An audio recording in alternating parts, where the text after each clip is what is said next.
We light our chalice as a symbol of gratitude as we celebrate the abundance of our lives together.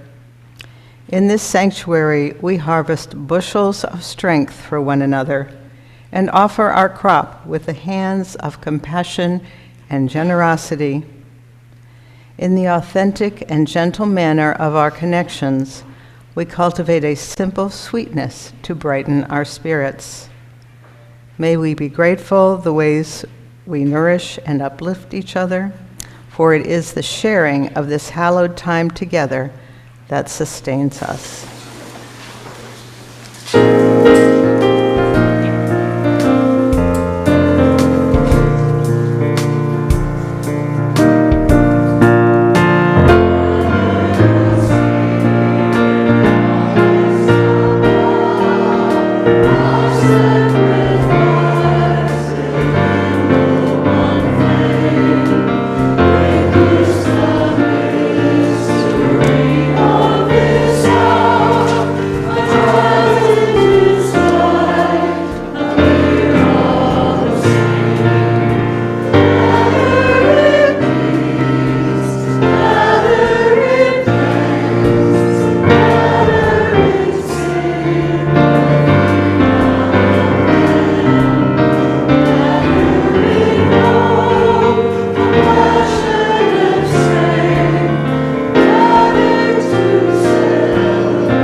In our congregation, we hold a communion ritual for each season of the year, a ritual to honor shared experience, a time to name and to consider that which we hold most sacred. In the winter, we celebrate a fire communion. In the spring, we celebrate a flower communion of the element earth. In the summer, we celebrate a water communion. And now, in the autumn, as the days draw down to the longest night of the year, we celebrate a bread communion, the element of air. To begin today's ritual, we will sing the first verse of A Place at the Table, a song you'll be familiar with this first verse because we frequently use it as a sending song. It reminds us, this first verse, that each person should have a place at the table, access to clean water and bread. We are going to be adding some of the other verses today, and I invite you to reflect on the world the song asks us to imagine.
Mindful of the blessings of bread and of the work that brings it to our tables, we will now bless this bread.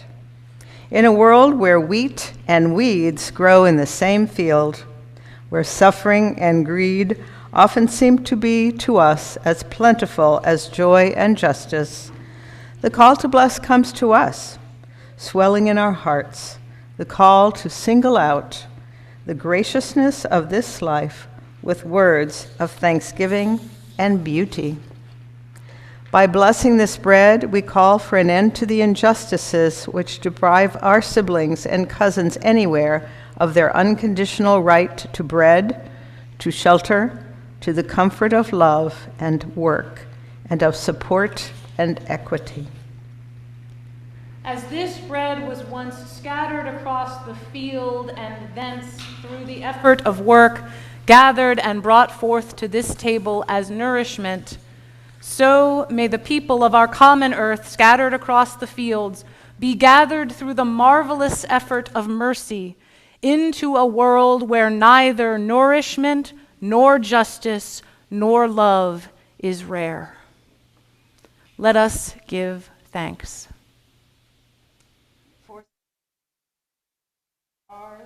For the turning of the wheel of the year, for the times of work and of rest, we give thanks. For all those who dream of a more just world, for all those who create, and all whose lives remind us that the creation of justice brings joy, we give thanks. For all of our soaring joys and sorrows that weigh heavy on our hearts, for the tears which cleanse, and the laughter which points the way to freedom and an open heart, we give thanks.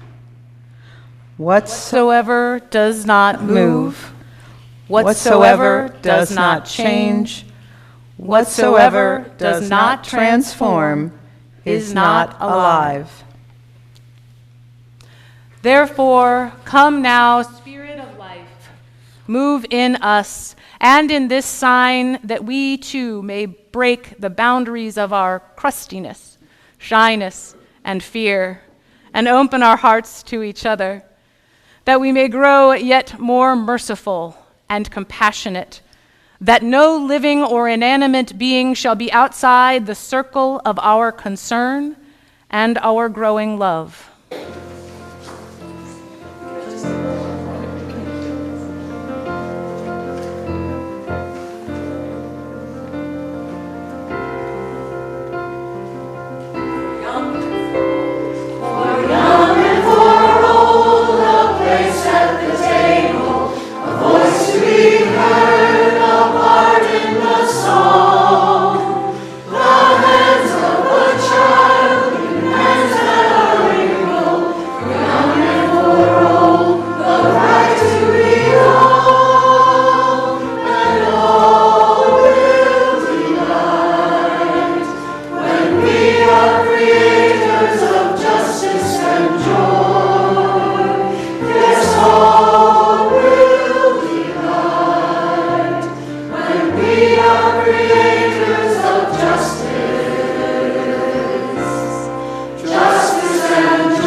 We are as one body. The rhythm that moves our hearts moves the hearts of those closest to us and moves the farthest star in its path.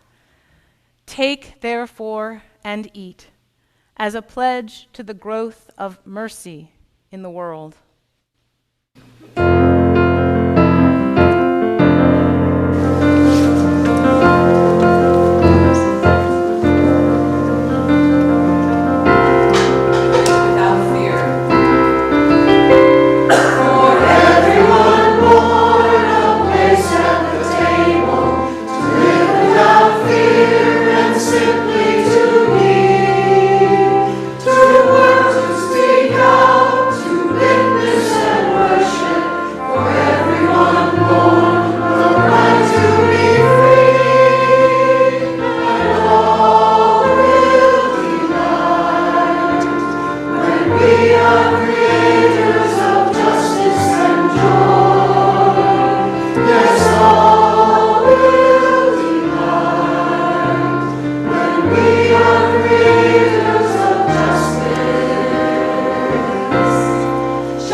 Our reading this morning is Blessing of the Meal from Reverend Anna Bladel of the Progressive Worship Collective in Fleshed. We are here because we know hearts starve as well as bodies. We need bread and we need roses too. And now, nourished by visions and dreams and possibilities, our bellies too need fed. It requires sustenance, this hard and holy labor of opening to truth and to each other, recognizing God with us, tending to pain and possibility, birthing the kingdom where all and each and every is fed and free. So we continue our prayer.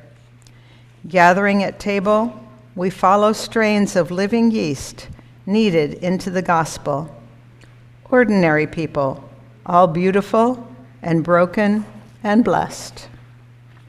Tending to realities around and within, sending a different future, unfolding here, now, claiming our longings and needs and lives as holy, facing the thresholds, turning crumbs into feasts. Emmanuel teaches us, when we do not know exactly what comes next, feed each other, break the bread, share the cup, taste and see. Daily bread, manna in the desert, bread of life, soul food. So, trusting the food to nourish our bodies and this time together to nourish our souls. We give thanks for the land that grew it. We give thanks for the hands that prepared it. We cup our hands, preparing to receive this offering of generosity, of care, of sustenance. Because we are companions on this journey. Companions, come panis, with bread. With bread, we remember. We are nourished, we feed each other, and are fed.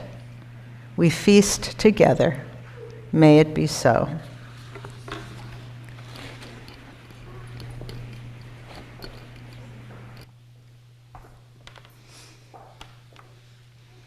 Thank you, Andrea.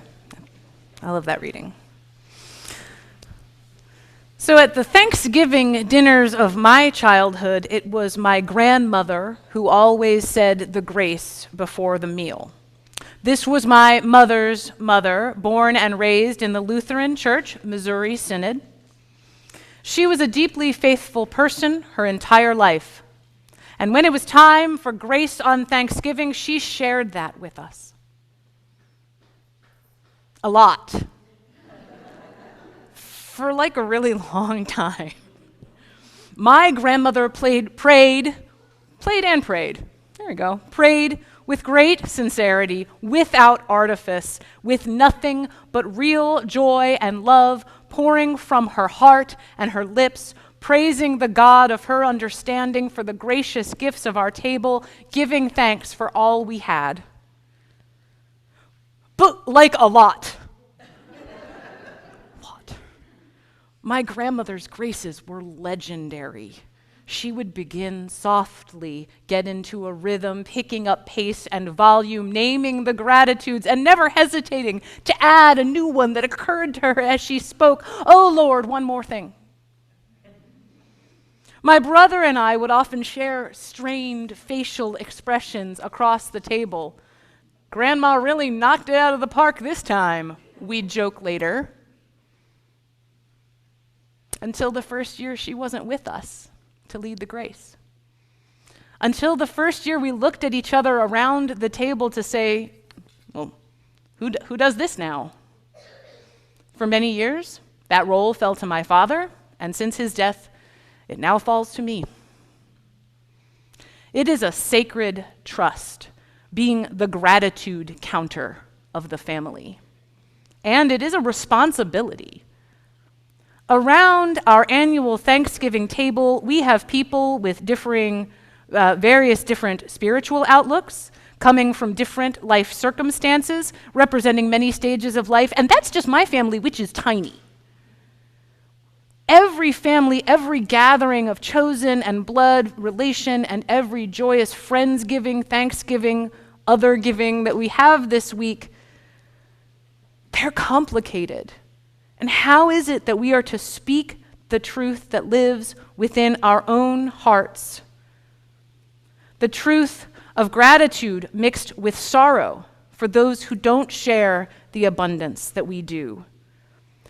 The truth of needing to uplift a holiday of thankfulness while also holding the complicated, ugly truth of the genocide of Native American peoples that is too often glossed over with the myth of the first Thanksgiving story. How do we hold all this at the same time?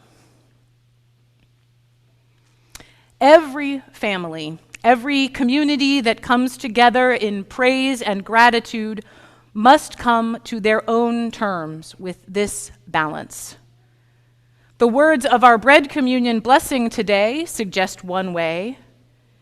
As this bread was once scattered across the field and thence through the effort of work, gathered and brought forth to this table as nourishment, so may the people of our common earth, scattered across the fields, be gathered through the marvelous effort of mercy into a world where neither nourishment nor justice nor love is rare. A world where neither nourishment nor justice nor love is rare. What an amazing world to consider. And every time I read this blessing, every time I read this language about the work that brings the food we share to our tables, the symbolic meal we took together today, brings me back to the faith of my own childhood. It may do so for some of you as well. In Christian churches, communion with bread and often wine or grape juice is a more common practice. It is often the centerpiece of a Christian worship, echoing back to the words of Jesus in the Last Supper. Take this bread, fruit of the earth and work of human hands. It will become for us the bread of life. Fruit of the earth, work of human hands. All bread can be the bread of life, all nourishment. How separate are the spirit and body after all? That's a very ancient theological question. Do we long for spiritual experiences out of our bodies, or do we celebrate our bodies as temples, the grand vessels of our spirits? Or is even that too separate, ignoring the miraculous alchemy of that which animates us, that living spirit we can neither measure nor understand, that is as reliant on our nourished bodies as are our hearts and our lungs? When my grandmother spoke to the God of her understanding, when the well of gratitude overflowed from her at the Thanksgiving table, I thought about this. I was having a spiritual experience at an abundant table, but what about the people who are going hungry right now? What about our neighbors who cannot gather in abundance? Hunger in the human body also means hunger in the human spirit, a loss of wholeness, of the grounded safe haven needed for the experience of humanity, body and soul, truly to soar. To return to our reading, which is from Reverend Anna Bladel, writing for Enfleshed, we hear, Emmanuel teaches us, when we do not know exactly what comes next, feed each other. Break the bread, share the cup, taste and see, daily bread, manna in the desert, bread of life, soul food. So, trusting the food to nourish our bodies and this time together to nourish our souls, we give thanks to this land that grew it. We give thanks for the hands that prepared it. We cup our hands preparing to receive this offering of generosity, of care, of sustenance. Because we are companions on this journey, companions, panis, with bread. With bread we remember, we are nourished, we feed each other and are fed. We feast together. May it be so. We hear Christian language in this reading, which I hope does not stand as a barrier to you in feeling the Spirit moving within the words. Look to the God of your own understanding, to whatever sense you have of love, obligation, connectedness, to that which is greater than us all and with which is contained within us all, and hear the words, with bread we remember, we are nourished, we feed each other and are fed, we feast together. May it be so. We are companions on the journey. The etymology is right there. Companion does mean come with, and panis, bread in the Latin roots. We make a real connection when we break bread with one another. We have made real connection here today, and that connection grows within our hearts every time we reinforce it. This is the journey of shared faith. This is the value of spiritual community, to remind ourselves that no matter where we are on our own varied spiritual paths, we have companions. We give thanks to the land and the labor that prepared our abundant tables. We receive with love and gratitude. We give thanks for companions on each journey, those at our table, those in our memory, those nearby and those far away. We celebrate the miracle of a nourished body and a nourished soul, inseparable, sacred. We give thanks. So may it be.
we extinguish this flame, but not the light of truth, the warmth of community, or the fire of commitment. These we carry in our hearts until we are together again.